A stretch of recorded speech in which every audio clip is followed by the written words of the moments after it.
महाशिवरात्रि व्रत की कथा का पाठ करना बहुत ही शुभदायी फलदायी बताया गया। शिव पुराण में भी इस व्रत की महिमा बताई गई। शिव पुराण के अनुसार जाने अनजाने में भी जो मनुष्य और जो महाशिवरात्रि का व्रत कर लेता है वह शिव कृपा का भागी बन जाता है और उससे यमराज के दूत भी दूर रहते हैं। इसलिए महाशिवरात्रि व्रत में शिव भक्तों को महाशिवरात्रि की इस कथा का पाठ जरूर करना चाहिए। पूर्व महाशिवरात्रि की इस कथा का पाठ करना चाहिए। महाशिवरात्रि व्रत कथा चित्रभानु नामक एक भील शिकारी की कथा, जिसने अनजाने में शिवरात्रि का व्रत कर लिया। रात भर जागते हुए चित्रभानु ने अनजाने में महाशिवरात्रि व्रत शिवजी के ऊपर बेल के पत्ते अर्पित किए, जिसके पुण्य से वह शिवलोक में स्थान पा गया। महाशिवरात्रि के दिन इस कथा का पाठ करने से व्यक्ति के पाप कट जाते और शिवलोक की प्राप्ति होती है। तो आइए सुनते हैं कथा। पूर्व काल की बात है। चित्रभानु नामक एक शिकारी था। वह शिकार करके अपने परिवार का पालन पोषण करता था। उस शिकारी पर साहूकार का काफी कर्ज था, लेकिन वह उसका कर्ज समय पर नहीं चुका पाया। फिर साहूकार ने शिकारी को शिवमठ में बंदी बना लिया। जिस दिन उसे बंदी बनाया गया था उस दिन शिवरात्रि थी। चतुर्दशी के दिन उसने महाशिवरात्रि व्रत की कथा सुनी और शाम होते ही साहूकार ने उसे अपने पास बुलाया और ऋण चुकाने के बारे में कहा। उसके बाद वह फिर शिकार खोजने में निकल गया। बंदी गृह में रहने के कारण वह बहुत भूखा था। शिकार की तलाश में वह बहुत दूर निकल गया। अंधेरा होने पर उसने जंगल में 3 रात बिताने का फैसला किया। जंगल में ही रात बिताने का फैसला किया और एक पेड़ पर चढ़ गया। उसे पेड़ के नीचे शिवलिंग था, जो बेल के पत्तों से ढका हुआ था। शिकारी को उसके बारे में जानकारी नहीं थी। पेड़ पर चढ़ते हुए समय उसने जो टहनियाँ तोड़ी वह शिवलिंग पर गिरती रही। इस तरह से भूखे प्यासे रहकर शिकारी का शिवरात्रि का व्रत हो गया और शिवलिंग पर बेलपत्र भी चढ़ गए।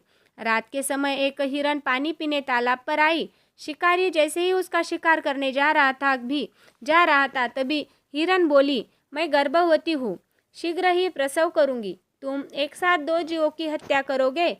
मैं बच्चे को जन्म देकर तुरंत तुम्हारे सामने आ जाऊंगी, मुझे मार लेना। शिकारी ने हिरण को जाने दिया। इस दौरान अनजाने में कुछ बेलपत्र शिवलिंग पर गिर गए। इस तरह उसने अनजाने में प्रथम पहर की पूजा भी संपन्न कर ली। कुछ देर बाद एक हिरण उधर से निकली। जैसे ही शिकारी उसे मारने के लिए धनुष बाण चढ़ाया तो हिरण ने विनम्रतापूर्वक निवेदन किया, हे शिकारी, मैं थोड़ी देर पहले ही श्रुतु से निवृत्त हुई हूँ, कामातुर विरहित हूँ, अपने प्रिय की तलाश में हूँ। अपनी पति से मिलकर मैं तुम्हारे पास आ जाऊंगी। शिकारी ने उसे भी जाने दिया। रात का आखिरी प्रहर बीत गया था, तब भी कुछ बेलपत्र शिवलिंग पर जा गिरे। ऐसे में शिकारी ने जाने अनजाने में ही अंतिम प्रहर की पूजा भी कर ली। इस दौरान वहाँ एक हिरण अपने बच्चों के साथ आ गई।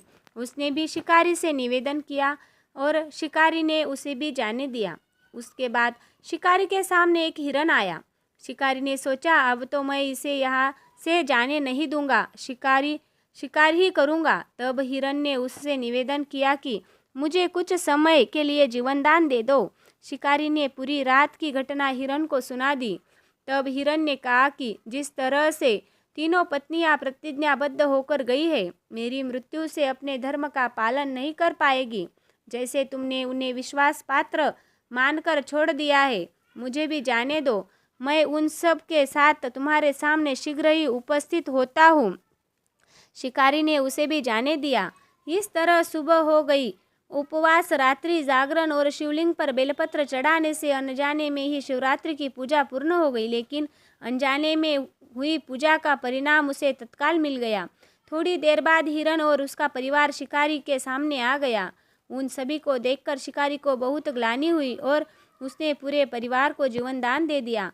अनजाने में शिवरात्रि व्रत का पालन करने पर भी शिकारी को मोक्ष की प्राप्ति हुई। जब मृत्यु काल में यमदूत जीव को ले जाने आए तो शिवगणों ने उन्हें वापस भेज दिया और उसे शिवलोक ले गए।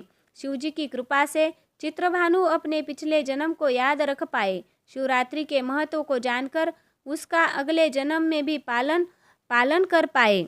इस तरह चित्रभानु ने अपना इस जन्म भी और अगला जन्म भी सुधार लिया है। तो प्लीज़ आपको मेरी कहानी अच्छी लगी हो तो प्लीज़ मेरे चैनल को सपोर्ट करें, सब्सक्राइब करें।